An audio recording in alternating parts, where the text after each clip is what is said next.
Hi friends, welcome to வெல்வம் Tamizha TNPSC. என் பேர் மணிகண்டன். கடந்த 2024 நடைபெற்ற குரூப் 4 தேர்வில் 174 கொஸ்டின் போட்டிருந்தேன். என்னோடய ஓவரால் ரேங்க் பார்த்திங்கன்னா 696. செகண்ட் டே கவுன்சிலிங் போனேன். திருவாரூர் டிஸ்ட்ரிக்டில் ஜூனியர் ரெவன்யூ இன்ஸ்பெக்டராக போஸ்டிங் செலக்ட் பண்ணியிருக்கேன். ஸோ என்னோடய ஐடியாவில் குரூப் 4க்கு எப்படி படிக்கலாம் என்ன அப்படிங்கிற மாதிரி சொல்லலான்ட்டு இந்த வீடியோ பதிவு. ஃபஸ்ட்டு ஒரு 5 விஷயம் நம்ம ஃபாலோ பண்ணணும்.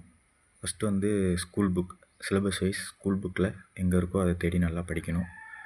ரெண்டாவது, நல்லா ரிவைஸ் பண்ணணும். படித்ததை முடிஞ்சால் ஒரு அன்றைக்கி நைட்டே பண்ணிடுங்க, இல்லைனா அந்த வீக்குள்ளே ஒரு ரிவிஷன் பண்ணணும்.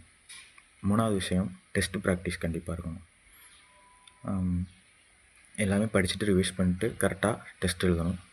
அடுத்து நாலாவது, டெஸ்ட் எழுதிட்டு சும்மா அப்படியே வச்சுட்டு போயிடக்கூடாது. நம்ம என்னென்ன தப்பு பண்ணோமோ அந்த கொஸ்டின், அந்த ஏரியாவெலாம் நல்லா திரும்ப ரிவைஸ் பண்ணி பார்க்கணும். மறக்கிறது எங்கே தப்பு பண்ணுறோம் அப்படிங்கிறத கரெக்ட் பண்ணணும். அதான் நாலாவது விஷயம்.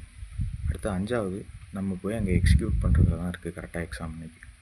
ஸோ என்ன தான் இருந்தாலும் நம்ம படிச்சிருப்போம், எல்லாமே இது பண்ணியிருப்போம். அந்த எக்ஸாம் அன்னைக்குன்னு சொல்லிட்டு ஒரு டென்ஷன் இருக்கும் எல்லாருக்குமே. ஸோ அந்த ப்ரெஷரை நீங்கள் கரெக்டாக ஹேண்டில் பண்ணி அங்கே எக்ஸிக்யூட் பண்ணியாச்சுன்னா முடிஞ்சிருச்சு, அவ்வளோதான். தொடர்ந்து படிங்க. அடுத்தடுத்த வீடியோ பதிவில் என்னென்ன இம்பார்ட்டண்ட்டாக படிக்கலாம், எப்படி என்னன்ட்டு ஃபுல்லாக கிளியராக சொல்கிறோம்.